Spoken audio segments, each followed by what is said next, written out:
Bonjour et bienvenue dans le monde numérique, le podcast sur Digimon, la licence dans toute sa splendeur. Comme chaque semaine, moi Aldric suis en compagnie du formidable, de l'incroyable, du magnifique, du sublime, François. Bonsoir. Et donc mon cher ami François, oui car tu n'es pas qu'un collègue, tu es aussi mon ami, nous ne sommes pas seuls ce jour, nous sommes en compagnie... Encore. Mais ça devient une habitude. Ouais voilà, on a envie de se faire des amis, donc on va chercher...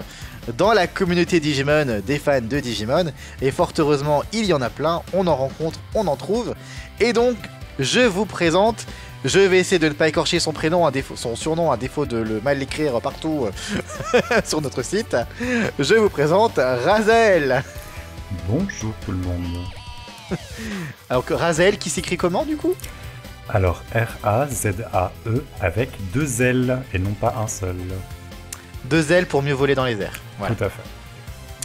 Eh ben du coup Razel, si tu nous expliquais, plutôt aux spectateurs, aux auditeurs, qui tu es, d'où tu viens, voilà, de quelle est ta vie et surtout comment tu es tombé dans la folie Digimon. Alors, qui je suis ? Eh bien, je suis Razel. Mon réel emploi est infirmier. D'où je viens, je bouge souvent, donc un peu partout, mais actuellement je suis sur Dijon. D'où me vient ma passion pour Digimon. En fait, ça a commencé, comme beaucoup, je pense, avec la série sur TF1, Digimon Adventure, qui était diffusée dans les années 2000, avec le sublime doublage ironique, hein, évidemment, de la Saban, mais qui nous a quand même tous fait accrocher, donc mine de rien, c'était pas si mal. Écoutez notre podcast sur le sujet, si jamais. Et cette passion ne m'a jamais lâché, puisque depuis, je collectionne tous les VPEDGE et tous les jeux vidéo, et ainsi de suite, donc j'en suis à une collection d'un peu plus de 100 VPEDs. Une très belle collection. Parce que... Quel est le sujet du jour ? Oh, le sujet du jour, c'est les VPEDs, les VPEDs. Incroyable. Incroyable, oui. D'ailleurs, tu es la deuxième personne que je connais, Razel, qui collectionne. Je fais juste un petit coucou, et je sais qu'elle nous écoutera, à Debo, grande collectionneuse de VPED La grande Debo. Et dérivés, entre autres, qui du coup, justement, je lui avais proposé aussi de faire le podcast. Et justement, elle m'a dit, parce que j'ai ça à Razel à mon enregistrement, et elle m'avait dit, écoute, moi je suis une grande collectionneuse, mais pas une joueuse. Donc, vaut mieux interviewer et être avec quelqu'un sur le podcast qui joue réellement, ce qui est ton cas, Razel, hein, tu es un collectionneur, mais aussi un joueur. C'est exact. Voilà, donc on va en parler longuement, mais juste avant, comme d'habitude, vous connaissez la petite tradition. On va lire quelques commentaires des précédents podcasts, et je commence avec celui-ci d'une nouvelle personne, des Barons 6307, qui nous dit « Arrivé au bout ». Ça m'a fait plaisir d'arriver au bout donc du podcast sur les OST. Les OST dans une œuvre, quelle qu'elle soit, sont ultra importantes, presque autant que le doublage, car c'est pas la musique et les voix que passent les émotions.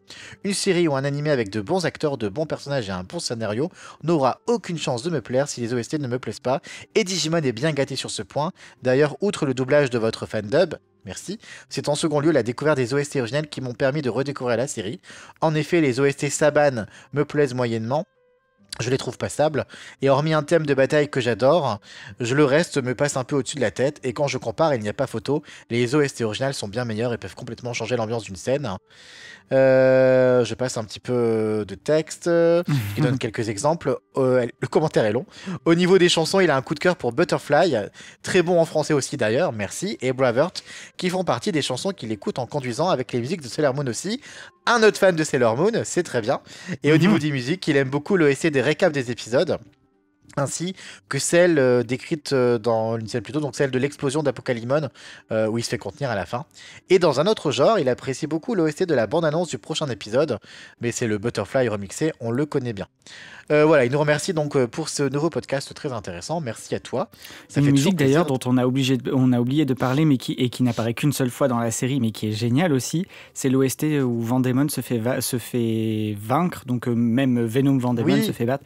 Elle est géniale cette OST, et elle n'apparaît qu'une seule fois dans la série, c'est que dans l'épisode 39 et nulle part ailleurs, voilà. Et c'est exact. Et ensuite, un autre commentaire est tombé sur la version Saban dont on parlait de Digimon, qui nous dit « Il faudrait vraiment que Mr. Fox, donc si tu nous écoutes, Mr. Fox, fasse un parlons VF spécial sur cette version Saban, en s'appuyant sur toutes les saisons concernées. Et si Mr. Fox nous écoute, il peut aussi faire un spécial VF sur notre VF à nous, on sera très contents. » Tout à fait. Un petit commentaire de Demi sur le podcast des musiques, qui est arrivé aussi au bout, très intéressant. Nos podcasts sont une vraie source d'information et de connaissances pour tout fan et loin des podcasts qui ne sont simplement là que pour donner des avis de comptoir de bar. J'ai appris beaucoup de choses, notamment sur les liens entre les Je suis différentes pas personnes d'accord. qui ont travaillé dans la musique Digimon. Les anecdotes sur l'opening et son choix sont folles. J'ai fait le test conseillé par Darin et en effet, Seven et Bravert sont composés pour être des openings. Ça se sent dans la construction.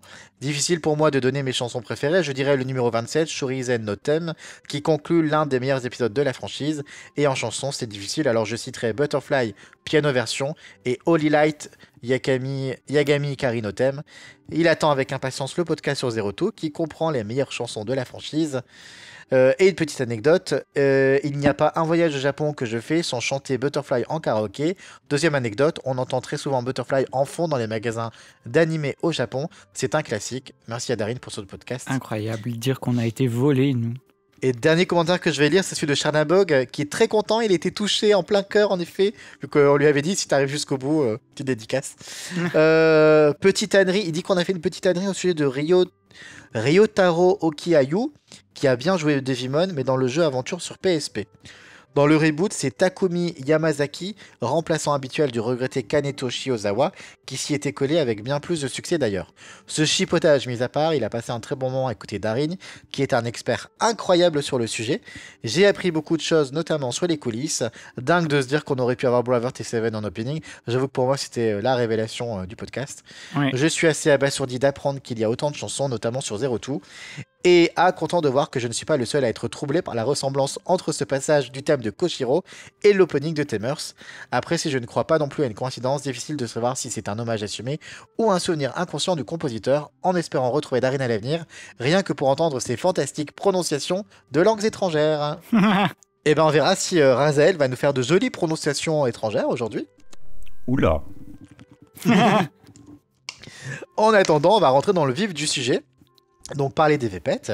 Et la question que tout le monde se pose, en tout cas ceux qui ne jouent pas aux VPET et pour qui c'est un pan un peu mystérieux et inconnu, les VPET. Je précise d'ailleurs pour François, c'est le cas. Tu n'as jamais mis la main sur un VPET de ta vie? Non, mais du coup, j'ai quand même fait plein de recherches dessus. Super. Parce que c'est l'origine de Digimon quand même, donc voilà. Oui.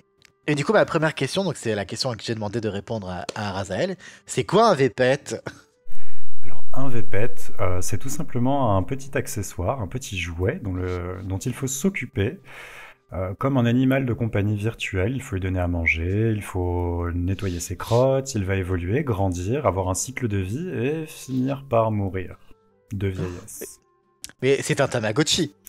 Alors l'origine, effectivement, c'est le Tamagotchi qui est sorti en 1996, si je ne dis pas de bêtises, qui de base avait été pensé pour les enfants, mais principalement pour les filles et marketé pour les filles.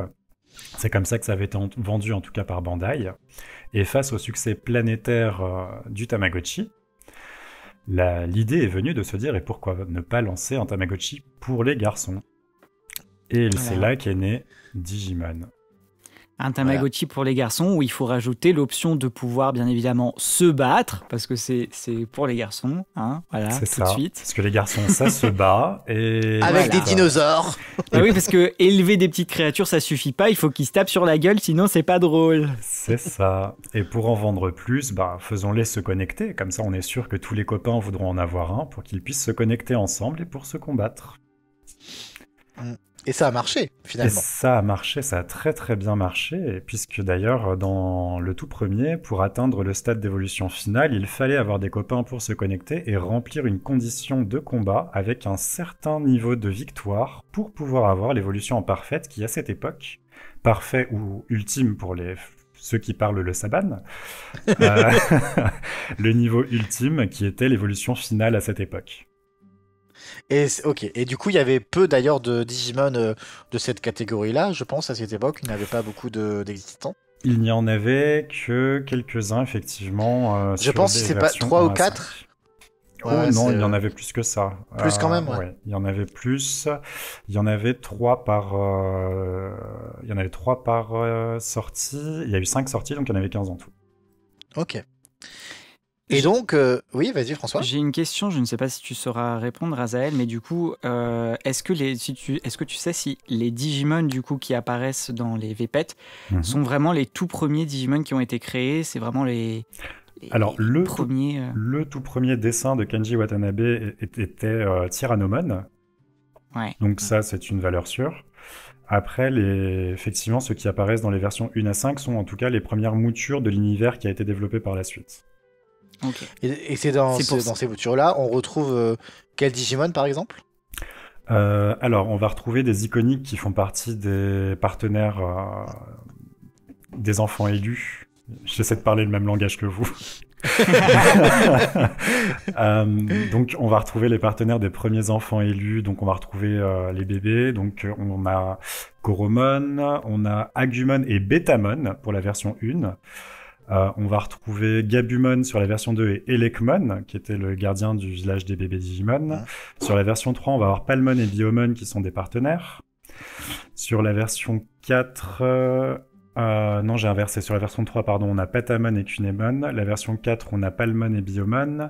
Et sur la version 5, pour le coup, on a Gizamon et Gazimon, qui sont, pour le coup, des méchants. Enfin, en tout cas, les Gizamon sont des méchants dans Digimon Adventure. Voilà. Okay. Après, il n'y a jamais vraiment de vrais méchants. Enfin, ça va dépendre de comment tu l'élèves, ton petit Digimon. Voilà. Tu avais une question, François?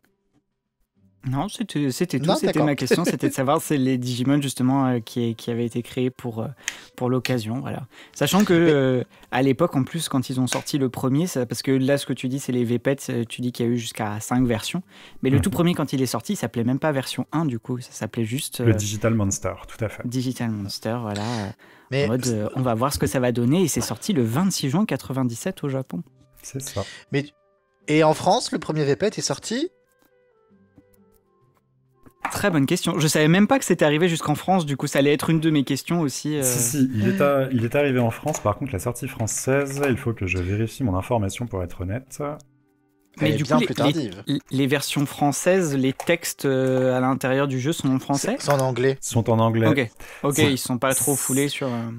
Bah après, il y a très peu de texte en fait. Genre, il y a power, food, vitamine. Voilà, ça reste léger. Ils auraient quand même pu, parce que je me souviens, je vous avoue que j'ai eu un Tamagotchi il y a très très longtemps, mais je me souviens pas si pareil les textes étaient... Tu as eu le Tamagotchi Pikachu toi aussi, comme ma sœur? Non, mais c'était un Tamagotchi classique, Tamagotchi, voilà. J'ai pas eu de VPET effectivement, mais j'ai eu un Tamagotchi pendant une très courte période, mais je me souviens plus si les textes avaient été adaptés en français ou pas. À l'époque, moi, même ce qu'on arrivait, pour moi, c'était principalement de l'anglais. Comme dans beaucoup de jeux vidéo, d'ailleurs. Enfin, moi, je me souviens des années 90, où sur la NES, la Nintendo, là, t'avais énormément de jeux vidéo où en fait les textes étaient en anglais. Et c'était très frustrant pour moi, petit garçon, qui ne bitait pas un mot d'anglais d'ailleurs. Tu as retrouvé la date de sortie française, ouais. Alors j'ai cherché, je n'ai pas trouvé. Okay. Eh ben, vous savez quoi, on va demander à ChatGPT en direct pendant que on continue le débat. Du coup, pendant que je recherche la date française, oui, vas-y. Et fun fact, par contre, il y a eu une version 6 qui était exclusive au marché australien et qui a introduit du coup Tantomon et Otamamon, mais il n'est sorti qu'en Australie. Ok. D'accord, Tantomon et Otamamon. Oh, parfait mélange. Et du coup, justement, je voulais te poser une deuxième question importante. On sait ce que c'est qu'un VPET maintenant, mais on joue comment un VPET? C'est quoi le but du jeu? Comment on y joue? C'est compliqué? Est-ce que c'est accessible à tous? Alors sur le principe, c'est accessible à tous. La seule condition, en fait, c'est l'assiduité. Je confirme, j'en ai un qui est mort ce matin pendant une réunion de travail. Mon patron il s'est demandé pourquoi mon truc il sonnait dans tous les sens et moi j'étais en mode non c'est rien, il voulait pas s'arrêter de sonner et puis il est mort. C'est ça, donc en fait il faut lui donner à manger, ne pas le laisser s'affamer. Au bout d'un certain nombre de care mistakes, donc d'erreurs de soins, si vous en cumulez trop à un certain niveau, le Digimon va mourir. Mais en soi, la seule condition, effectivement, c'est de s'en occuper tout simplement. C'est pas un jeu principal comme un jeu vidéo auquel on l'entend, on va pas passer son temps dessus. C'est plutôt lui accorder 5 à 10 minutes à peu près toutes les 2-3 heures. C'est pas quelque chose de très très prenant. C'est assez simple et l'avantage, c'est que si on peut tester différentes méthodes, différentes façons de s'en occuper, on aura des résultats différents. Donc, Très Mais accessible. c'est ça qui est génial parce que du coup, alors c'est une question que je me posais, est-ce que tous les VPET ont tous le même nombre d'évolutions possibles sur chaque stade d'évolution? Par exemple, ou est-ce que d'un VPET à l'autre, il peut y avoir, tu peux passer à avoir deux enfants ou 15 enfants différents? Enfin, je sais pas si je suis très clair dans ma question. C'est est-ce que Alors, chaque VPET comporte le nombre, ouais, de même nombre Le de même nombre de Digimon niveaux Non. enfants, le possible? même nombre de niveaux adultes, le même Voilà. nombre de niveaux parfaits. C'est non, une question que je me suis beaucoup posée, ça. pas du tout. Rien que dans les... On va parler rétro. Entre Ouais. le Digital Monster de 1997 et par exemple, le Digimon Pendulum Progress, qui est sorti après, on est passé de 2 disciples, ou rookies, à Mm. 3 sur le Pendulum Progress, qui était possible. Et c'est deux noms qui sont très variables. On peut passer de 17, par exemple, sur les Digital Monsters originaux, à, si je ne dis pas de bêtises, les Pendulum 20 sont à plus d'une centaine de Digimon, les deux cumulés. Ah Ah ouais. ouais, d'accord. Mais, mais on est d'accord que, alors contrairement à toi, alors j'y joue de temps en temps. Là en ce moment, je joue notamment avec un VPET, mais puis j'en ai pas une centaine, contrairement à toi. Mais la question que je me pose, c'est il n'y a pas de vraie notice d'utilisation. Je veux dire, il n'y a pas de guide. Chaque VPET n'a pas un guide pour dire, bah pour avoir telle évolution, t'es obligé de faire ça, le donner à manger à tel moment, et puis attention à avoir vidé son caca à tel moment. Enfin, c'est vraiment aléatoire et tu te débrouilles un peu comme ça et tu te démerdes quoi. Alors ça, c'est quand on veut l'expérience vanilla vraiment telle que l'a pensée Bandai sans avoir de support. Après, il y a quand même une grosse communauté en ligne. Il y a d'ailleurs un site que je recommande à tout le monde qui s'appelle Humulos, qui est d'ailleurs très connu dans la communauté américaine et internationale, où vous pouvez retrouver un site qui est très bien fait. Vous avez un diagramme avec vraiment un arbre généalogique qui vous guide pas à pas. Mhm. Mais si vous voulez vraiment vivre l'expérience, je vous recommande quand même de faire une première session sur votre VPET pour découvrir tout simplement le fonctionnement et vivre un peu votre expérience. Et si vous ciblez des Digimon spécifiques, oui, vous pouvez aller sur son site directement et tout sera très très bien expliqué. Et vous retrouvez même une notice d'utilisation d'ailleurs. Mais du coup, parce que ça va rejoindre, parce que on en a parlé hors antenne juste avant, où je t'ai raconté mon anecdote sur le frigo. Pour rassurer peut-être des gens, quand tu veux te mettre en pause dans ton VPET parce que bah, tu dois aller au travail, tu dois aller à l'école et t'as pas forcément envie qu'ils se mettent à sonner à tout bout de champ, on peut interrompre entre guillemets sa partie. Alors on peut l'interrompre sur les plus récents, puisqu'il y a une option freezer, enfin freeze, D'accord.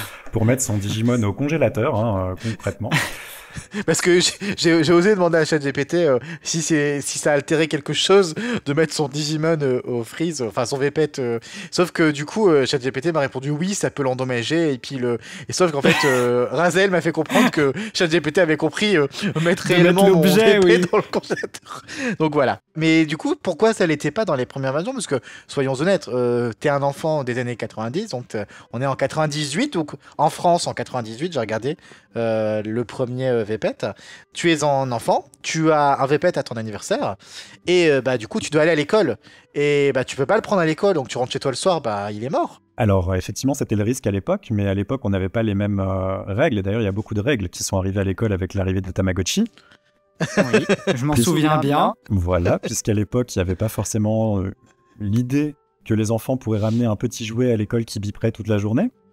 Mhm. Donc beaucoup d'enfants les emmenaient à l'école et ça avait perturbé pas mal de classes. Et c'est suite à ça que tous les jouets ont été interdits à l'école. Mais Tristesse. effectivement, ça n'avait pas été pensé. Mais par contre, il y a un petit tips qu'on peut utiliser sur les rétros, c'est d'aller sur la fonctionnalité pour changer l'heure et de Ah. rester sur l'écran de sélection d'heure et de ne absolument rien toucher. Et ça peut effectivement freeze artificiellement le VPET rétro. La technique. La Oh. technique. La technique. Et donc, est-ce que c'est aussi une question, mais vraiment, tu vas trouver ça bête, mais je pense que beaucoup se la posent. Est-ce que ça coûte cher en pile? Parce que comme tout jouet électronique, bah, ça fonctionne à pile souvent. Et est-ce que en plus, c'est des piles rondes, hein, donc les piles que tu trouves pas aussi facilement que ça dans ton tiroir. Alors, petit tips aussi. Les piles rondes, les piles boutons, les CR2032 existent en rechargeable. Ah. Bah, merci du tips. Voilà. Vous aurez appris des choses. Et donc, étape suivante de mes questions. Je me remets sur mon petit conducteur. On va parler un peu de l'évolution parce que du coup, c'est sorti en 97, comme nous l'a dit Razel. Mais aujourd'hui, 2024, ça existe toujours. Question, est-ce que tu sais combien de versions différentes de Vepet il existe et sont-elles sorties? T'as le droit de me dire non, hein, parce que là... Waouh! Alors, c'est une énorme question. Si on reprend dans l'ordre, il y a eu le Digital Monster en 97. Après, il y a eu l'arrivée de la série et en même temps la sortie des Digimon Pendulum, les premiers, qui ont introduit du coup l'évolution à niveau méga. Et le Jogress, qui permet du coup de... Si vous avez vu la Zero Two, vous savez de quoi je parle. Si vous n'avez pas vu, c'est la possibilité de fusionner des Digimon pour avoir un résultat du niveau supérieur. Ensuite, waouh, il y a eu énormément de questions là. Ta question, elle est. Non, mais c'était juste. Est-ce qu'il existe un chiffre officiel? Comme aujourd'hui, tu dis, il y a combien de Pokémon? Ben, il y a, je sais pas, 1000 et quelques Pokémon. Mais du coup, c'est voilà, est-ce qu'il y a. C'est trop pour savoir les compter, on est d'accord? Il y en a, en tout cas, de Vipet en eux-mêmes, il y a eu au moins 16 à 17 sorties. Ça dépend si on inclut le Vital Bracelet ou pas. Est-ce que tu comptes les sorties Bandai Asia avec, puisqu'ils ont aussi se sont réapproprié le marché pour ressortir des versions, par exemple Pendulum X, qui n'est pas sorti en Asie à part au Japon, et qui chez eux s'appelait le Deciber, qui est une forme de téléphone. Donc, et en plus, comme je te l'ai dit, par exemple, le Digital Monster se décline en 5 versions, plus une 6e qui est exclusive à l'Australie. Donc toutes les compter, je t'avoue que c'est... Non, mais du coup, on va plutôt refaire le... J'ai une autre question qui va là-dessus, mais pareil, je sais pas si vous sauriez répondre, mais en France, on a eu jusqu'à quelle version? En sortie officielle? En sortie officielle, vraiment, genre disponible. Oui, pas à devoir importer depuis un voilà, site au Japon. Exactement, ouais. C'est disponible dans le King Jouet du coin ou ce genre de choses, quoi. Alors récemment, on a eu une sortie qui était assez surprenante. Ah oui, et les bleus et les rouges là. C'est ça. On a eu les Digital Monster X qui sont sortis, qui étaient disponibles chez King Jouet, chez Leclerc, qui étaient valables pour une petite vingtaine d'euros. 20 € et d'ailleurs encore dispo sur Amazon si vous voulez vous tenter l'expérience d'en acheter un. Franchement, c'est raisonnable et c'est pas cher. C'est ça. Alors, ça dépend lesquels. Parce que par exemple, on a eu les versions 20, qui étaient une redite des Digital Monsters d'origine avec l'addition de niveau Ultimate / Mega et Super Ultimate, qui eux sont sortis en 2017, qui étaient disponibles sur Amazon. J'en ai pas vu, en tout cas personnellement, dans les magasins de grande distribution, mais par contre les Digital Monster X, eux, sont toujours disponibles sur Amazon et dans certains magasins qui d'ailleurs déstockaient là récemment, jusqu'à cet été, j'en ai vu. D'accord, mais du coup, c'est eu un retour sur le marché français ou est-ce que ça a toujours été là quand même? Non, c'est un retour. C'était un test aussi, je pense, pour Bandai France, de voir un peu comment pourrait être perçu en France, en tout cas. Ils ont un peu essayé leur comeback avec la série de 2020 aussi, d'avoir vraiment proposé en version originale sous-titrée dès le lendemain. Oui, sur ADN et Crunchy, ouais. Voilà, donc je me dis, est-ce que c'était pas aussi mais ils ont pas, c'était trop timide, ils ont pas été assez loin dans le game et dans le marketing. Après ça, on sait pas, parce qu'il y a une VF disparue de 2020 dont on a entendu parler. Alors est-ce qu'elle existe, est-ce qu'elle n'existe pas?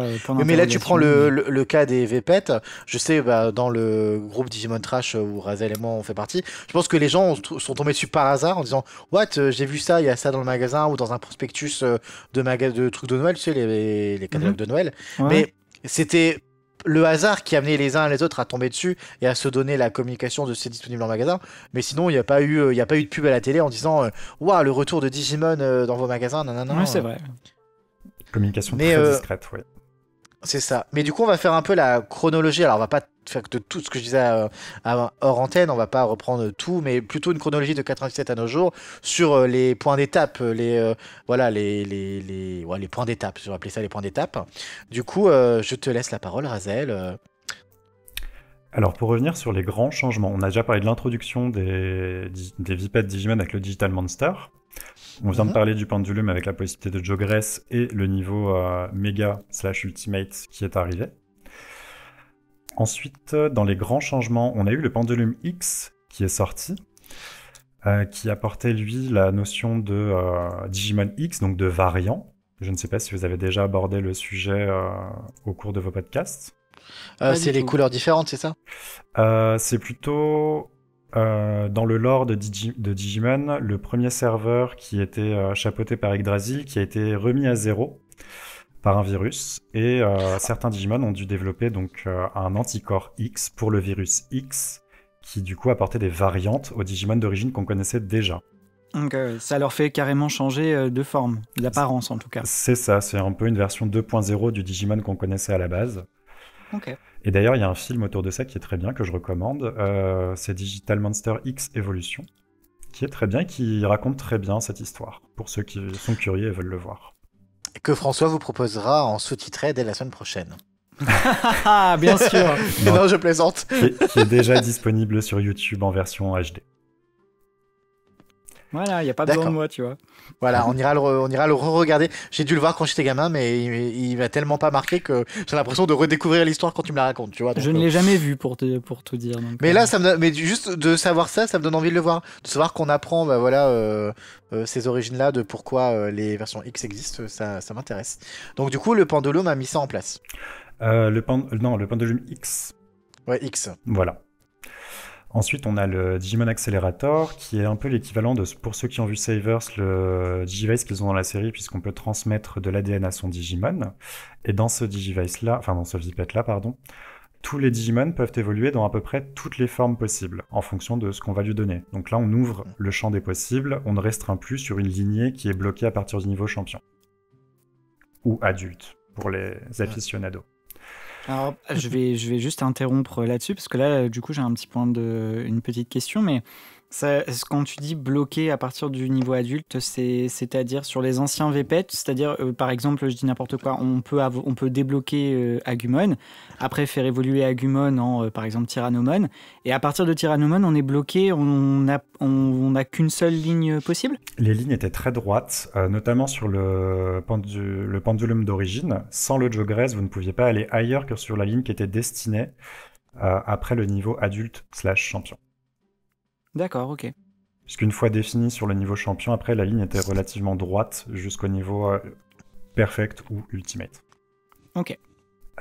Ensuite, qu'est-ce qu'il y a eu comme grande nouveauté ? Il y a eu une grosse pause. Il y a eu une grosse pause après la sortie des Digimon Twin, qui eux fonctionnaient par infrarouge. Puisque c'était en 2007.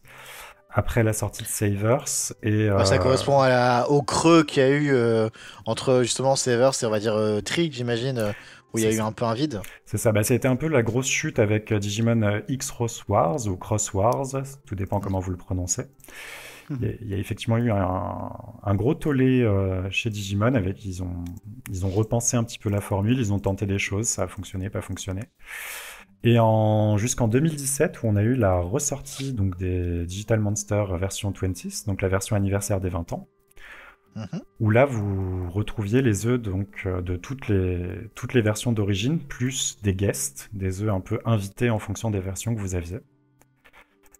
Et ensuite, on est arrivé sur les Digital Monsters X, qui eux reprennent la formule Digital Monsters d'origine, donc le petit format rectangulaire un peu nostalgique, avec moi j'appelle ça un roster, donc un arbre généalogique, avec un roster qui est défini en fonction de la version, donc toujours 3 versions.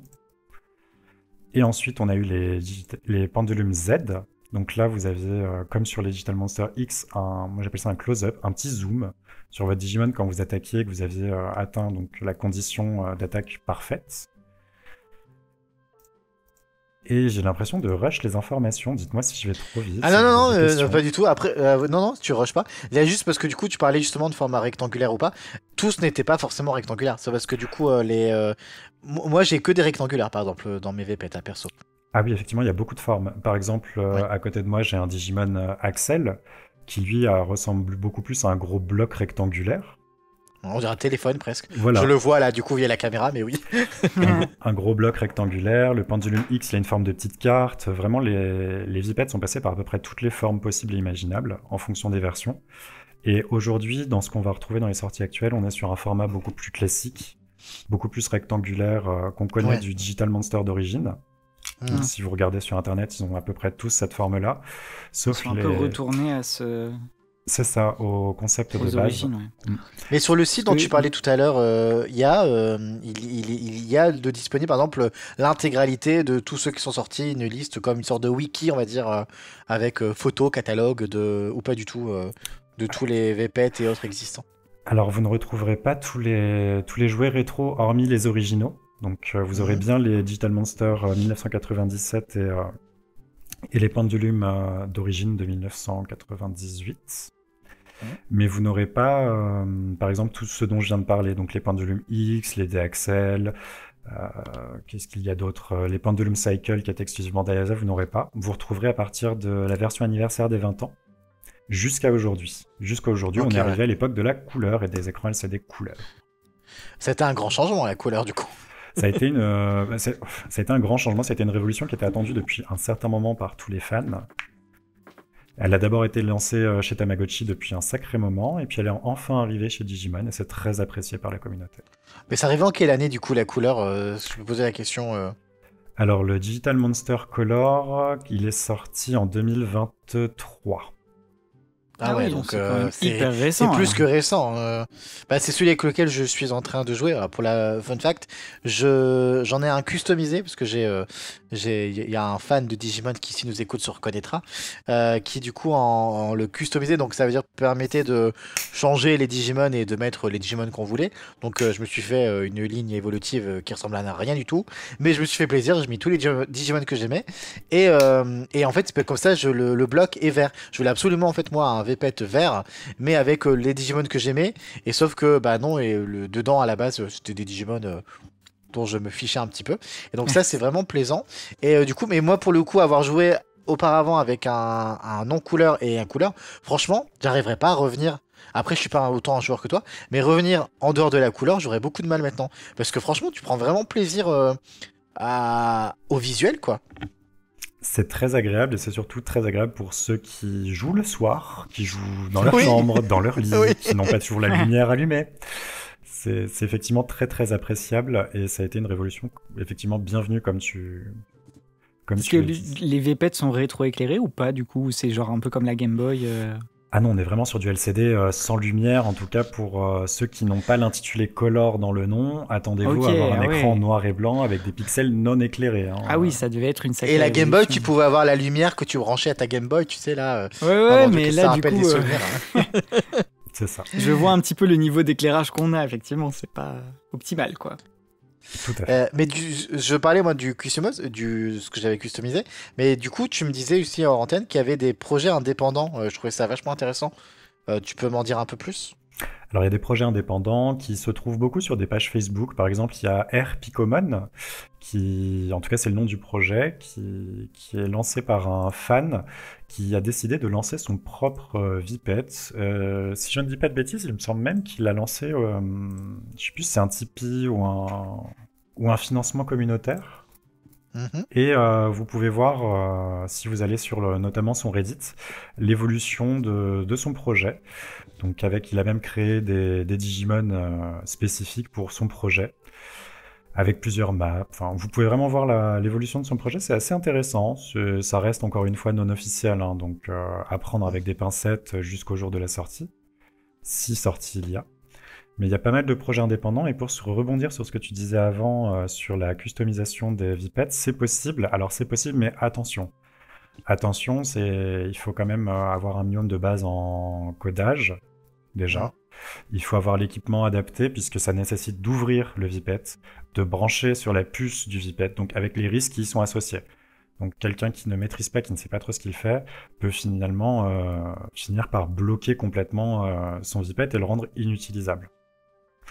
Donc ça existe, c'est faisable, mais il ne faut pas se lancer dedans si on n'a pas un Ne minimum faites de pas ça à la connaissances. maison. Voilà, ne faites pas Sans ça un à la professionnel. maison si vous n'avez pas peur, en tout cas, de perdre 60 à 65 euros que vous avez mis dans votre VPET à la base. C'est génial parce que tu fais une belle transition. Je pense que beaucoup vont se poser. Ça coûte cher les VPET, faut être honnête. À un moment, quand tu veux t'en collectionner beaucoup, on va parler un peu budget, on va un peu parler argent. Ça va être la question argent. De combien à combien vont les prix des VPET? Alors, je vais te dire à la sortie ou en précommande, et ensuite quand c'est sorti, et aussi peut-être me parler en extension de la rareté et de la difficulté des fois à trouver certains modèles. Alors, on arrive sur le sujet épineux qui touche au porte-monnaie. Alors, Pourquoi c'est surtout des adultes qui y jouent? parce que ça coûte cher, ça peut coûter très cher. Quand vous arrivez sur des sorties, comme on l'a dit tout à l'heure pour le Digital Monster X, qui est une sortie mondiale, qu'on peut retrouver dans la grande distribution, pour une vingtaine d'euros, vous avez votre Vipette. Quand on arrive sur du Bandai Premium limité, avec des sorties où vous avez un numéro de lot à l'arrière de ce que vous achetez, déjà on part sur un autre budget. On part sur une quarantaine à une cinquantaine d'euros si on achète au Japon en étant au Japon. Si on achète depuis la France sur un site, déjà on paye le revendeur puisqu'il y a il y a un site entre les deux. Donc vous payez le revendeur, vous payez la taxe, vous payez la livraison. Donc déjà on arrive sur une enveloppe qui avoisine pour un Vipette en général plus les 60-65 euros. Donc ça c'est si vous achetez en précommande et que vous avez suivi l'affaire. Si vous ratez la précommande, comme pour toute sortie limitée, il n'y en a plus et vous tombez sur des revendeurs externes. Et là, les prix s'envolent très vite. Donc vous pouvez retrouver des Vipettes comme les Pendulum Z qui sont sortis il y a environ 4-5 ans. Vous pouvez les retrouver aujourd'hui pour des vendeurs raisonnables, 80 euros en fonction des versions, jusqu'à 200 euros pièce. Ouais. C'est, je pense à Debo qui a, François, tu l'as vu en vrai, toi, sa collection, qui du coup a en fait vit avec. Je comprends mieux maintenant pourquoi la vitrine est verrouillée Oui. et qu'on peut pas y accéder, elle est protégée du soleil même. Donc, Mais le pire, elle se ferait cambrioler, il n'y a pas un seul voleur qui se dirait oh, je vais prendre ça, il va voir ça, ouais, bon, début Tamagotchi, il va laisser ça, tu vois. Alors qu'en fait, c'est ça qui vaut de la thune. Ça peut être une mine d'or. Il y a des versions qui peuvent aller jusqu'à des dizaines de milliers d'euros que vous pouvez retrouver sur eBay. Par exemple, une sortie très limitée, le Digital Monster dont on parlait tout à l'heure, la version 6 limitée à l'Australie, sous blister, fermé, jamais ouvert. Là, on commence à être sur un très gros budget et vous pouvez aussi trouver pour les gros collectionneurs qui ont énormément d'argent à mettre. Vous avez aussi les versions commerciales, les stands qui sont encore sous blister verrouillé, qui étaient pour l'exposition dans les magasins, que vous pouvez retrouver sur eBay par exemple, pour une petite dizaine de milliers d'euros. Mais et toi, à toi, à titre personnel, c'est quoi ta plus belle pièce ou celle qui coûte le plus cher finalement? Oula, ma pièce qui coûte le plus cher que j'ai acquis récemment, ça va être mon Pendulum Progress version 3 Animal Colosseum, qui vaut à peu près 400 euros. Et c'était un craquage, t'en avais vraiment envie ou... On va dire que c'est plus l'occasion qui fait le larron, parce que en moyenne, effectivement, elle vaut 400 euros. J'ai réussi à l'avoir pour 300, donc j'appelle ça une bonne affaire, même si certains hausseront les sourcils en m'entendant. Mais c'était une belle occasion de faire l'acquisition de cette version que je n'avais pas, donc j'ai craqué. Parce que, avant de passer à mon prochain sujet qui sont les dérivés, tu le disais en début, c'est qu'il y a une vraie communauté donc internationale, bon alors française, un peu, on va dire moins développée, parce que je pense qu'en France, elle est surtout très concentrée autour du groupe de Digimon Trash, et notamment Digimon Trash Talk, l'extension Messenger. D'ailleurs, si vous écoutez ce podcast et que vous ne saviez pas, il y a un groupe Facebook Digimon Trash qui existe et où il y a plein de choses, une vraie communauté, et du coup, notamment si vous voulez avoir des conseils ou vous lancer au niveau des VPET, il y aura plein de gens qui seront là pour vous conseiller. Mais bon, hormis cette communauté-là, il y a toi, tu es dans la communauté de manière internationale, mais ça représente beaucoup de gens finalement, beaucoup de monde ou... Alors, beaucoup au niveau mondial, forcément oui. Ouais. Forcément oui. Il y a énormément de groupes, il y a des grosses communautés, c'est surtout les communautés latines qui sont très actives, tout ce qui va être Mexique, Brésil, Espagne. Et surtout les sujets Digimon, n'importe quel sujet Digimon, les animés, les jeux vidéo, quoi, c'est les latinos qui sont tout en haut, quoi. Même au niveau du jeu de cartes, si on regarde les résultats des tournois, il y a l'Espagne qui ressort énormément. Ouais. petite parenthèse sur l'Espagne, ils viennent d'avoir une version remasterisée de Adventure 99 qui est ressortie, avec du coup une version espagnole, une version doublée en espagnol d'origine, dans une meilleure qualité. Mais, chose incroyable, et là il faut remercier la France, même si nous on a une version Saban un peu nulle, c'est que même le son qui est sorti est pas hyper ouf. Il n'y avait aucune version qui était dispo, je le sais, parce que pour le fandub, je me suis amusé à essayer de trouver des versions qui utilisaient les musiques originales et tout ça. Donc il y avait genre l'Espagne, l'Allemagne, l'Italie, tout ça. Impossible de trouver des versions avec de l'audio de bonne qualité. Et bien là, même pour une ressortie en Blu-ray en Espagne, enfin du coup c'est pas vraiment des Blu-ray, mais je veux dire une version HD disponible sur le store, je sais pas quoi, là-bas en Espagne, et ben ils ont quand même un son un peu pourri. Voilà, parenthèse refermée. Merci, mais ils sont quand même très fans, et donc comme l'a dit notre ami Razael, ils ont une forte communauté bien présente. Et du coup, autre sujet, mais c'est parce que je pense que les novices, comme moi, vont souvent faire la confusion. Il y a les dérivés du VPET qui ne sont pas des VPET. Et par là, je vais par exemple parler des Digivice. Tu vois, j'allais poser la question, parce que du coup, je crois que à un moment, tu as dit qu'il y avait un VPET qui ressemblait à un Digivice, c'est ça? Mais tous les Digivice, du coup, mais tous les Digivice ne sont pas des VPET, du coup, c'est ça? Et non, et il va nous expliquer pourquoi. Alors, il y a bien une distinction en tout cas, il y a une distinction qui est faite de base sur le concept même entre les deux. C'est que dans le VPET, on s'occupe de son Digimon et il a besoin de nous pour survivre. Tandis que le Digivice, c'est plus un support de jouet qui accompagne une saison d'animé que vous pouvez jouer avec et revivre un petit peu les aventures en pixels, en toute réalité. C'est une version minime de l'expérience que vous pouvez avoir sur l'animé. Mais lui peut survivre sans vous. Vous pouvez y jouer le samedi, le poser sur votre table de chevet, le reprendre le vendredi, il n'aura pas bougé. Vous faites ça avec votre VPET. Il sera pas mort entre deux. Voilà, vous faites ça avec votre VPET, vous revenez, vous avez une carte tombale. Voilà. Là, c'est plus un jeu vidéo du coup à part entière qui retrace l'histoire de l'anime, en fait, de la saison. Voilà, ça va être un petit jouet, tout à fait. Mais en France, en fait, nous, on a surtout connu ça parce qu'au début des années 2000, quand Digimon est arrivé, ont été commercialisés là dans les grandes surfaces, les grands magasins de jouets, au Champ Carrefour et autres, les Digivice de la première saison, donc les Digivice de 99, en version européenne, parce qu'il y a aussi un distinguo avec la version japonaise. Et du coup, moi, je sais que j'ai acheté ça, donc j'avais le orange, le bleu. Après, j'ai eu le Tamers, quand la sortie de Tamers est sortie. Et c'est vrai que pour moi, pendant longtemps, tu vois, même pour moi, c'était des VPET, j'appelais ça des Digivice parce que c'est des Digivice, mais pour moi c'était un peu la même chose. Mais en effet, quand tu m'expliques, le concept est différent.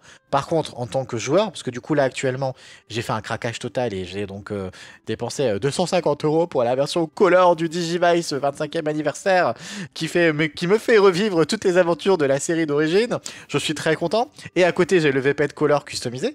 Et alors, l'expérience de jeu est totalement différente. Mais en effet, j'ai mon VPET où il est mort ce matin, mais avant ça, j'essaie vraiment qu'il ne meurt pas.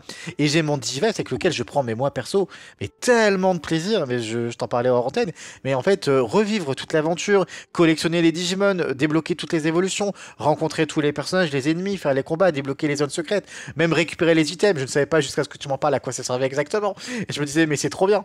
Et en fait, alors en couleur, je vous dis pas, mais c'est une tuerie. Il y a la musique, il y a les openings, enfin, chansons d'évolution, ça se met en couleur quand ça veut évoluer, quand ça se combat. Enfin, le délire, il est officime. Moi, perso, à choisir en tant qu'expérience d'utilisateur, mais à 10 000, je préfère le Digivice. Toi, tu vas me dire l'inverse. Après, ça dépend ce que tu recherches. Tout à fait. Ouais. Tout à fait. C'est que pour le coup, sur le Digivice, tu vas revivre l'animé concrètement de l'épisode 1 jusqu'à la fin. On va pas spoiler la fin du Digivice 25e anniversaire, mais il y a une fin qui est canon avec le lore original. Mais ces deux expériences, effectivement, comme tu le dis, qui sont différentes. Si on recherche la nostalgie de l'animé Digimon avec les personnages qu'on a aimés, les Digimon qu'on a aimés, les moments épiques de l'histoire, effectivement, c'est le Digivice 25e anniversaire vers lequel il faut se tourner. Si on a plutôt une affection pour certains Digimon qui sont peu exploités dans l'histoire, ou que notre Digimon préféré, c'est pas celui d'un partenaire, ou si on a accrocher avec un autre média. Par exemple, Digimon Seekers, la série de romans, Digimon Liberator qui sort en ce moment en version webtoon et en version roman. Et ben, on peut avoir ce petit partenaire avec nous tout le temps. Tout le temps avec nous dans notre poche, on s'occupe de lui, on le voit grandir, on peut faire des combats, puisqu'il y a aussi maintenant des combats internes dans les petits Vipets. C'est deux expériences qui sont complètement différentes, même au niveau du visuel, comme tu le dis, les sprites sont différents. Sur le Digivice 25e anniversaire, on va retrouver les sprites du Vital Bracelet, qui sont réexploités dans le Digivice 25e anniversaire, tandis que sur les Vipets, par exemple le Pendulum Color et le Digital Monster Color, on va retrouver des sprites qui sont beaucoup plus rétro. On n'est pas du tout au même nombre de pixels. On est sur du 16 par 16, je crois. Mais alors justement, on va parler du Virtual Bracelet juste après, parce que ça reste un dérivé du VPET. Enfin, de toute façon, c'est l'évolution finalement du VPET. Mais pour rester encore un petit peu juste sur la partie du Digivice, le truc aussi, parce qu'on parlait des coûts, mais là aussi, on est sur des coûts pharaoniques, parce que ça reste très cher. Et alors, je pense que c'est même encore pire, ça, parce que du coup, quand c'est lié à la série, justement, oui, ça doit se vendre même encore mieux que... Déjà, c'est donc plus cher, plus complet. Mais surtout, en plus, il y a des dérivés. Je pense, on parlait avec Priscilla, à qui je fais coucou, mais pour la première série de 99, il existait notamment au Japon, enfin, il existait toutes les couleurs. Nous, en France, on a eu le bleu, le orange, donc t'étais Metaichi ou Yamato, et puis basta. Genre, je sais qu'il existe un vert pour Vivi, mais qui doit coûter franchement un salaire complet. Et moi, je ne l'ai pas. Des fois, je le vois passer, mais je ne craque pas parce qu'il est beaucoup trop cher. Mais je sais que Priscilla a le rouge de Sora, qu'elle avait payé aussi une fortune. Et t'as une idée, toi, exacte des prix à peu près de toutes ces couleurs? Alors, c'est très variable. C'est très variable en fonction déjà de la période sur laquelle tu vas l'acheter, de qui le vend, de où tu trouves ton annonce. Parce que si tu cherches sur eBay, effectivement, tu vas trouver des prix qui sont astronomiques. Astronomiques, ouais. Tandis que si tu vas sur... Alors, c'est horrible, hein, parce que ce que je vais dire va sonner un peu comme exploitons la misère du tiers-monde. Mais si tu vas sur des sites, des groupes Facebook, par exemple, de fans, si tu vas sur le Mexique, le Brésil, enfin, vise plutôt les pays latins, c'est là où tu auras évidemment plus de chances de retrouver des produits d'occasion, ou d'Asie. Tu peux trouver des gens qui peuvent le vendre autour de 150, 200 euros. Enfin, moi, ça me paraît pas déconnant, vu la rareté de l'objet. Mais tu seras loin des 800, 900 000 euros que tu peux retrouver sur eBay. Ouais, et du coup, tu imagines, celui qui a la collection des 8 Digivice de couleurs, mais le gars, c'est un génie, quoi. Ah, c'est lui qu'il faut aller cambrioler, du coup. Mais en plus, on parle de nostalgie autre. Je pense que tout fan de Digimon l'a bien constaté. Bandai avait bien compris que Digimon Adventure, c'était sa poule aux odeurs. Depuis Tri, on le ressort à toutes les sauces, à tous les niveaux, que ce soit les cartes, les jeux ou autres. Et c'est pareil avec les Digivice. C'est que autant il y a eu des Digivice, donc des jeux Digivice pour chaque saison. Mais je pense que c'est les Digivice d'origine qui sont sortis pour le 15e anniversaire, là pour le 25e anniversaire, pour tel événement, telle couleur, pour Kizuna, en version classique. Et ça n'en finit pas. J'ai l'impression que chaque année ou tous les 2 ans, en tout cas, on a une nouvelle version. N'est-ce pas, Razael? Tout à fait. Et c'est là que j'ai été pour le coup J'étais en demi-teinte sur la sortie du Digivice 25e anniversaire. Parce que c'était l'opportunité de proposer un produit complet et fini, donc qui retracerait toute l'aventure qu'on a connue des enfants élus quand ils partent en camp de vacances et qui finalement ils arrivent dans le Digimonde jusqu'au tout dernier film. Et que le produit qu'on nous propose n'est pas celui-là. Donc ça laisse un petit goût de je vous donne une première partie et peut-être qu'il y en aura une deuxième un autre jour. Ah il y aura une deuxième un autre jour, ça. Je pense qu'il n'y en aura pas. Regardez dans The Beginning, à la fin, les Digivice ils disparaissent. Oui, mais là, mais il y en aura forcément, parce que du coup, en te donnant une deuxième partie, tu repasses à la caisse une deuxième fois. Donc, dans tous les cas. Et Bandai a bien compris un truc, on le dit très souvent avec Debo et avec d'autres fans, c'est que Bandai a très bien compris que les fans de Digimon, ils passaient dans tous les cas au porte-monnaie et ils dépensaient de l'argent. Razel, son salaire entier, il y est passé.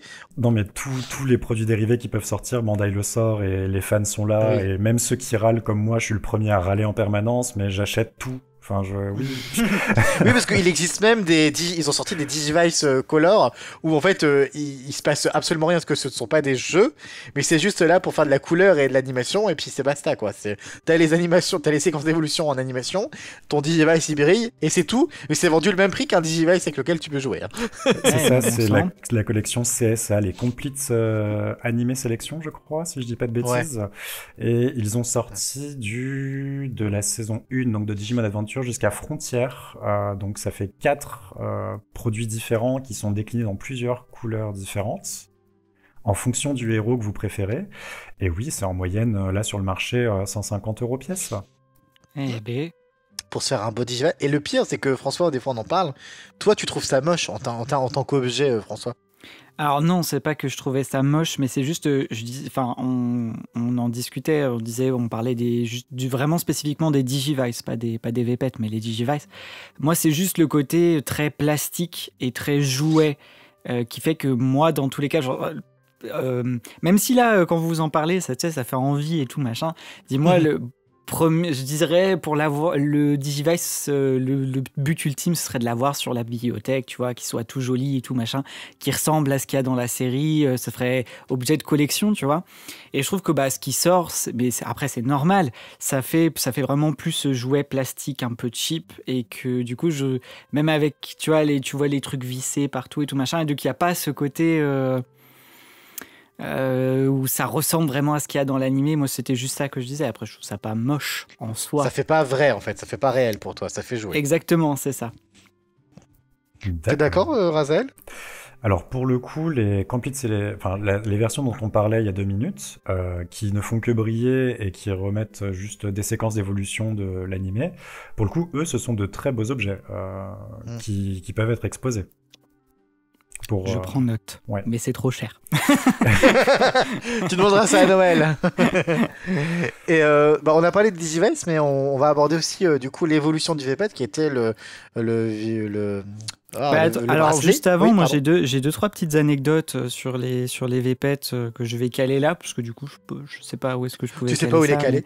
Non, exactement. Je vais dire ça comme ça, les gens qui voudront seront contents. Il y a des petites anecdotes, youpi. C'est surtout sur les tout premiers VPET qui sont sortis quand c'est arrivé aux États-Unis et tout ça. Il y avait des petites traductions qui n'étaient pas celles qu'on a eues définitivement. Devimon et Monzaemon n'étaient pas appelés Devimon et Monzaemon dans les premières versions, mais étaient appelés. Alors j'ai perdu pour Devimon, mais je sais que pour Monzaemon c'était Teddymon. Et pour Devimon c'était Darkmon. Voilà, c'était les premières traductions qui avaient été faites à l'époque pour ces Digimon-là. Mais tu sais que là, dans le Digivice que 25e, je t'en parlais justement, je rigolais parce que les noms des Digimon sont pas toujours les mêmes que ceux de la série. Bon, alors ça, non, mais c'est Sukamon, je crois, ils l'ont appelé Skumon ou un truc comme ça. Oui, Skumon. Mais alors, c'est très compliqué parce que même sur les sites, des fois, tu vas sur les sites officiels, les Wikimon et tout ça, et ils t'expliquent un peu la version, la romanisation. Donc, c'est vraiment l'écriture avec nos lettres à nous faites par les Japonais. Et des fois, pour certains Digimon, il y en a... il y a des fois 3 versions différentes. Ils ont 3 versions différentes... 3 façons d'écrire un même Digimon, donc c'est un peu compliqué d'avoir une version, parce que pour le fandub, je voulais essayer d'avoir les noms les plus officiels, quoi, possible. Mais en fait, suivant la source que tu utilises, même vraiment des trucs écrits au Japon, quoi, dans les différents livres qui sont sortis au Japon, les écritures sont différentes. Pour certains Digimon, tu l'as écrit de façon... 3 ou 4 fois. Voilà, donc c'est très difficile d'avoir une version définitive. Voilà. Mais un autre point avant de passer sur les Vital Bracelets, c'est la création de Devimon, qui a fait que les Digimon ont eu des lignes évolutives où ils pouvaient prendre toutes les formes qu'ils voulaient, parce qu'en fait c'était quand les premiers dessins ont été faits pour les Digimon, ils savaient pas trop où ils allaient et tout ça. Et quand il a dessiné Devimon, il s'est dit, en fait, il faudrait que les Digimon puissent prendre toutes les formes possibles. C'est-à-dire qu'on peut partir d'un petit dinosaure, mais il peut aussi devenir un monstre démon ailé, voilà, et tout. Donc voilà, c'est un peu grâce à Devimon qu'on a eu qu'on a eu un peu toutes ces possibilités, que je trouve un point d'ailleurs, qui est une petite parenthèse, ce sera mon avis de comptoir pour toi Virgile, c'est que je trouve un peu dommage avec les animés, et puis ils ont lancé ça surtout en 99, le fait que les lignes évolutives dans l'animé soient très linéaires par rapport à justement au concept de base. Vraiment, si on en revient au tout, parce que les Digimon viennent vraiment du VPET, et je trouve que l'un des principes fondateurs qui était que suivant comment tu le fais évoluer, il va pouvoir changer de forme. On a déjà eu cette discussion. Tu m'as dit il y a eu quand même Skullgreymon dans l'animé, mais je trouve ça un peu dommage que ça ait pas été plus exploité. La saison 2, ils l'ont exploité avec l'Armor Evolution, où tu avais 2 choix, plus ensuite le choix de l'évolution classique. Donc, mais ça reste toujours très linéaire. C'est pareil, moi dans 0-2 par exemple, si on est là-dessus, sur la petite parenthèse, moi j'aurais aimé, parce qu'il y a une toute petite partie quand les Jogress apparaissent, où Ikari dit on pourrait imaginer machin avec machin. Et au final, dans la série, ça se passe jamais et ça reste toujours les deux mêmes. Et pour moi, c'est des trucs où c'est lié à la série. C'est ce qu'il disait, c'est par exemple la même raison pour laquelle en 99, il n'y a que Agumon et Gabumon qui ont eu des évolutions ultimes. C'était parce qu'à l'époque, pour les figurines, il n'y avait plus que 2 places. Donc c'est pour ça que c'est ces 2-là qui ont eu et pas les autres. Je pense que là, c'est pareil, c'est pour les. Mais c'est une histoire de marketing. De marketing, tout à fait. Non, mais t'imagines, à la base, on essaie de vendre ça aux enfants. À un enfant, non, totalement. T'as déjà 8 personnages principaux. Si en plus de ça, donc 8 Digimon principaux, si en plus de ça, leurs lignes peuvent être. Chacun peut évoluer de 4 manières différentes, qui ensuite réévoluent de 4 manières différentes. Mais ça aurait pu être traité d'une certaine manière. Il y a eu un début de ça aussi dans la saison que je renie. Mais voilà, dans le reboot de 2020, ils ont eu quand même des petits. Même si ça reste quand même très soft. Je veux dire que. Mais Patamon et Palmon, oui, Togemon ressemblent. Et Patamon. Mais ils ont quand même pas beaucoup touché à ça, qui était pour moi un des principes fondateurs quand même de Digimon. Vas-y, Razel veut prendre la parole. Pour revenir à ce que tu disais, je suis tout à fait d'accord avec toi, François. Notamment, il y a eu une occasion un peu ratée parce que dans la saison 2, Patamon évolue en Pégasumon avec son œuf, son Armor Evolution, alors que l'évolution d'origine, je pense que d'ailleurs c'était un clin d'œil, puisque l'évolution d'origine de Patamon sur le Digital Monster version 3, c'était Unimon et non pas Angemon. Et pour revenir... Après, dans le reboot, ils ont repris cette ligne-là, parce que sans Armor Evolution, il évolue en Pégasumon, du coup... C'est ça. Et pour revenir sur ce que tu disais, la deuxième évolution qu'on voit, donc, c'est Blitzgreymon pour Agumon et c'est Kresgarurumon pour Gebumon. C'est aussi la promotion de la redite du 20e anniversaire du Digital Monster, puisque c'est des évolutions qui avaient été ajoutées à ces supports-là. Donc, on peut voir un parallèle entre les bien deux, sûr, tout est. Je sais bien que tout est. Diversité. Tout est fondé sur le marketing, ça je l'ai bien compris. Mais c'est autant vrai que... en tant qu'adulte, je suis ouvert à l'idée, autant en tant qu'enfant, très honnêtement. Ah non, je comprends. Ça m'aurait embêté. Et moi, j'étais très attaché à ces lignes évolutives et à me dire, oui, mais parce si qu'on j'ai t'a un Palmon, présenté ça comme ce sera ça. Togemon, puis Linmon. Oui, parce qu'on m'a présenté ça comme ça. Mais je me dis en tant qu'enfant, alors je le vois dans les yeux de mon filleul, qui du coup découvre la série. J'en parle souvent en ce moment, mais grâce à notre version VF, et je suis très content à 6 ans de l'initier à Digimon avec ça. Et en fait, je vois comme, je le disais, ne serait-ce que juste par le générique, il avait déjà les codes. Oui, voilà, il attendait de voir. Il a compris dès le 3e épisode que, chaque épisode, il y aurait quelqu'un qui évolue. Il arrive au 8e, il pensait voir Angemon, il voit pas Angemon. Et en fait, quand là, je lui offre des figurines et je lui explique, en fait, parce que du coup, il dit, mais lui, là, il voudrait, par exemple, avoir toute la ligne évolutive de Tantomon. Il adore Tantomon ou quoi. Et des fois, je lui explique, oui, mais tel personnage peut évoluer aussi en lui. Et le gamin, il est perdu, hein. Il a 6 ans, il non, mais je comprends. il comprend pas pourquoi. C'est toujours pareil. Dans la série, on aurait pu nous le présenter autrement avec, par exemple, je dis n'importe quoi, mais un méchant qui évolue en un Digimon, ça marche pas, alors il redevient le stade avant, puis il réévolue en autre chose pour essayer de faire quelque chose. Enfin, Jacques Razal est pas du tout d'accord. Il fait il aurait pu nous présenter comme ça parce que alors c'est quelque chose dont j'ai parlé dans un autre podcast avant et je vais pas trop m'attarder dessus, mais on parlait justement pour faire on fera d'ailleurs un podcast un peu plus sur ça qui fait écho, enfin la guerre un peu entre Digimon et Pokémon, mais où j'avais lu un article très intéressant sur effectivement la façon dont le lore Pokémon était construit et qui était constant, que l'on joue aux jeux vidéo, qu'on le regarde l'animé, tout était pareil.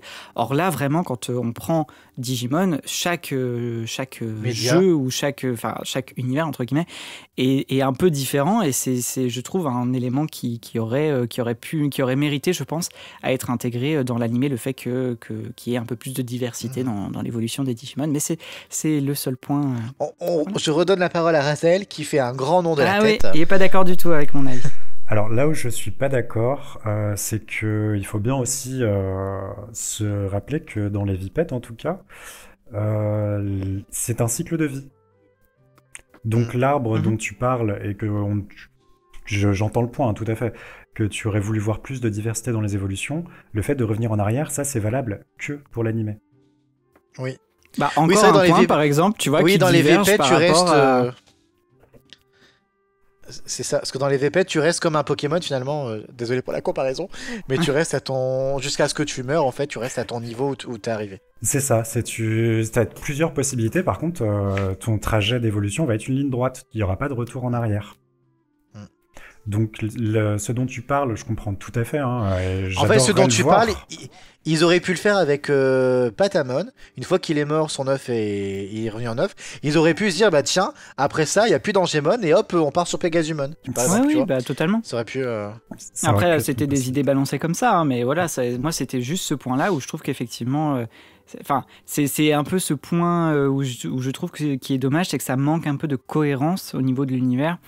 En fonction de ce à quoi tu joues, quoi, entre le VPET, les jeux vidéo ou l'animé, les règles sont pas toujours les mêmes et c'est juste ce point-là qui peut être un peu déstabilisant. C'est entendable, mais pour remettre l'église au milieu du village, parce que du coup l'heure se dépasse, oui, je voudrais qu'on parle quand même des bracelets. Voilà. Qui sont, du coup Razel va nous expliquer quand c'est sorti, l'évolution par rapport au VPET et ça a disparu. Parce que je tiens à préciser que tout à l'heure quand tu as dit que c'était l'évolution du VPET, il a fait un grand nom aussi.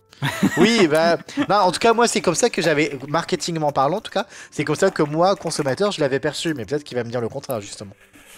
Alors, c'est sorti en mars 2021. Le concept, c'est quoi ? On va déjà expliquer la base pour ceux qui ont raté la sortie. Les 3 dernières années. Voilà, les 3 derniers Vital Bracelet et les 3 dernières années. Donc, c'est sorti en mars 2021. Qu'est-ce que c'est ? C'est un petit bracelet qui est pensé comme une montre, dans lequel vous pouviez insérer des petites cartes qui contenaient chacune un arbre évolutif de Digimon. Donc, comment on s'en occupe ? On s'en occupe pas. Il suffit... Voilà. Donc, c'est là on sent qu'il a aimé. C'est là où j'étais un peu déçu, en fait. C'est que toutes les options d'alimentation, les crottes, enfin, ce qui fait un peu la magie du Vipet, ça fait bizarre de dire ça après crottes, mais tout ce qui fait la magie du Vipet disparaît complètement. Le but, c'est quoi ? C'est de mettre les fans au sport. C'est de rendre le Vipet un petit peu trend healthy. Donc on porte va te bouger, quoi, en gros. Voilà. Donc plus vous bougiez, plus vous aviez de points vitaux. Et en fait, plus vous aviez de points vitaux, plus vous pouviez évoluer. Il y avait des combats en NFC, il y avait une application, des combats en ligne, des événements, ce genre de choses. Donc, en soi, un projet qui semble assez cohérent et bien porté. Sauf qu'il y a eu un changement de direction au niveau de l'application. Ils ont décidé de changer de développeur. Ils ont sorti plusieurs moutures. Finalement, le bracelet, vous pouvez le porter, mais pas dans toutes les conditions, parce qu'il n'était pas waterproof. Donc pour un bracelet de sport, c'est quand même dommage.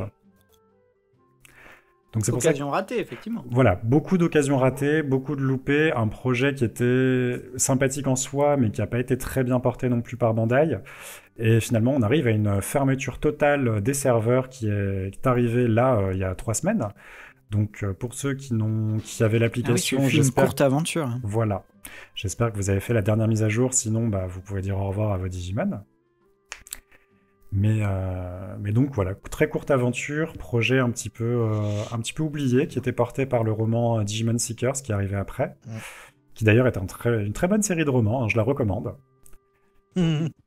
Mais non, clairement, je parlerai pas de Vipette en parlant du Vital Bracelet, parce qu'on n'a pas l'essence du Vipette. Après, je te rejoins parce que du coup, j'y ai essayé. Hein. La sortie, je me suis acheté, je collectionnais les Dim cards parce que je trouvais le concept un peu cool et tout ça. J'avais ma petite boîte, tout ça. Et puis en fait, très rapidement, moi, c'était à l'époque où l'application, tu devais faire sur un iPhone tout un truc de malade pour passer ton iPhone en japonais, aller sur l'App Store. Bon, qu'est-ce que j'ai pas fait? Je me souviens parce que c'est Priscilla qui m'avait fait le tuto à rouiller moi en même temps. Mais c'était compliqué, créer un compte. Mais je te jure, hein, c'est pour un novice, c'était vraiment compliqué. J'avais cette application, mais bref, c'était vraiment pour moi très mal fichu. Et en fait, rapidement, ça m'a ennuyé et j'ai revendu parce que du coup, je trouve ça plus cool. Et mais contrairement vraiment à un Digimon, oui. À part parce que du coup, alors, si je comprends bien, pour le faire évoluer, il faut faire du sport. En gros, il faut bouger, c'est ça? C'est ça, parce que si tu ne bougeais pas, il perdait des vitales, et s'il arrivait à un certain nombre de vitales, et que tu ne bougeais pas pendant un certain temps, il pouvait tout simplement mourir. D'accord, ok. Donc c'est genre Vital Bracelet torture, quoi. Mais du coup, il y avait quand même des fonctionnalités, genre tu pouvais le faire se combattre avec des gens et tout ça. Il y avait de la connectivité aussi un petit peu ou... Alors, la connectivité passait par le téléphone. Okay. En fait, tout ce qui était possible sur le support en lui-même, c'était par exemple prendre son téléphone, la puce NFC qu'il y a dedans, la coller sur le Vital Bracelet. Ça lançait un combat aléatoire sur un des monstres qui est à l'intérieur de la puce de la Dim Card, qui est actuellement en cours sur le support. Sinon, il fallait transférer le Digimon sur l'application, aller faire un combat avec quelqu'un dans les rooms, que quelqu'un soit disponible, lancer le combat. D'accord, ok. Donc autant mais dire du coup, si tu croisais quelqu'un dans la rue avec ton bracelet, t'avais pas de connectivité possible Non. Ok, donc on n'était vraiment pas sur le VPET Pas du tout. Okay. Mais très bonne idée sur le départ, mais en effet qui finalement s'est éteinte. Globalement, je pense qu'on a abordé là beaucoup de choses, donc des VPET, Pendulum, même les dérivés qui n'en sont pas du coup, mais que certains peuvent assimiler en tout cas à des VPET de manière générale. C'était mon cas. Voilà, bah oui, non, mais c'est merci, que vous avez éclairé ma lanterne. Mais tu sais que même moi, avant, pourtant, j'en ai tout, même moi, avant la vidéo, pour moi, c'était le même. En préparant pour moi, on allait parler de ça et c'était un ensemble. Et en fait, c'est vraiment Razel qui m'a dit non, c'est vraiment deux choses bien distinctes. Et il a expliqué le pourquoi du comment et c'est très clair. Du coup, est-ce que toi, François, tu avais encore des questions peut-être sur les VP de manière générale ou pas? J'avais juste une toute petite question rapidos. C'est juste que du coup, tu disais que dans les premières versions, il était nécessaire d'aller faire des combats avec les autres pour atteindre le dernier niveau. Mais du coup, sur les plus récents, c'est encore nécessaire ou pas? Parce que tu disais qu'il y avait des combats internes. Tout à fait. En fait, c'est d'ailleurs arrivé avec le Pendulum Progress, donc il y a quand même un certain temps, si je ne dis pas de bêtises, il me semble que c'était 2005, j'ai vérifié mon information en même temps que je te réponds. Maintenant, tu as un système de combat, effectivement, 2002, voilà, 2002, autant pour moi. Donc c'est en 2002 la sortie du Pendulum Progress, et ils ont commencé à introduire le système de combat interne, parce qu'ils se sont rendus compte aussi que on n'a pas toujours un copain avec un VPET à côté. Et que c'est quand même assez frustrant de ne pas avoir une expérience globale sur quelque chose que tu as payé. Surtout en France, hein. Oui, j'imagine que... On n'a pas partout ici. Donc maintenant, il y a un système interne de combat où on peut tout seul aller au bout de l'arbre évolutif, parce que par contre, la clause de combat avec... en général, c'est de 15 à 30 combats avec 80% de taux de victoire. Bon, après, ils ont un peu diminué les exigences aujourd'hui, mais en tout cas, il faut partir sur cette moyenne-là pour arriver au stade final. Et par contre, ils ont quand même gardé le côté, si tu te connectes à un bonus, en général maintenant, quand tu connectes le VPET, tu peux avoir une toute dernière évolution qui se débloque, ou un œuf qui se débloque, enfin voilà.